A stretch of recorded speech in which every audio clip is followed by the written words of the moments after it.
Zeit der Welt gab.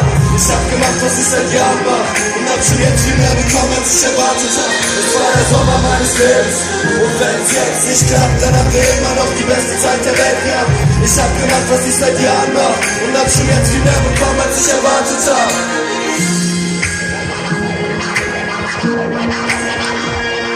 Können die Hände alle oben lassen.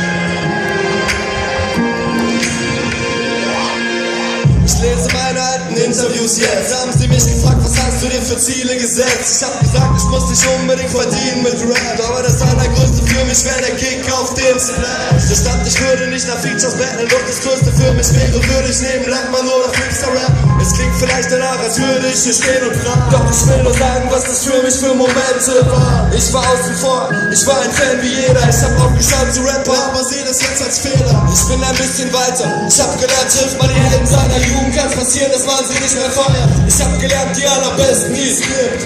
Es sind die Jungs, neben denen ich sitz. Jedes Mal viele Stunden auf den Weg zu gehen. Das ist für euch, wir haben jeden geflogen. Komm, das war der Sommer meines Lebens. Und wenn's jetzt nicht klappt, dann haben wir immer noch die beste Zeit der Welt gehabt.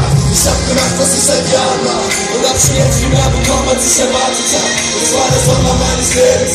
Und wenn's jetzt nicht klappt, dann haben wir immer noch die beste Zeit der Welt gehabt. Ich hab gemacht, was ich seit Jahren mach und hab schon jetzt viel mehr bekommen, als ich erwartet hab. Das war der Sommer meines Lebens. Und wenn's jetzt nicht klappt, dann haben wir immer noch die beste Zeit der Welt gehabt. Ich hab gemacht, was ich seit Jahren mach und hab schon jetzt viel mehr bekommen, als ich erwartet hab. Das war der Sommer meines Lebens. Und wenn's jetzt nicht klappt, dann haben wir immer noch die beste Zeit der Welt gehabt. Ich hab gemacht, was ich seit Jahren mach und hab schon jetzt viel mehr bekommen, als ich erwartet hab. Leipzig!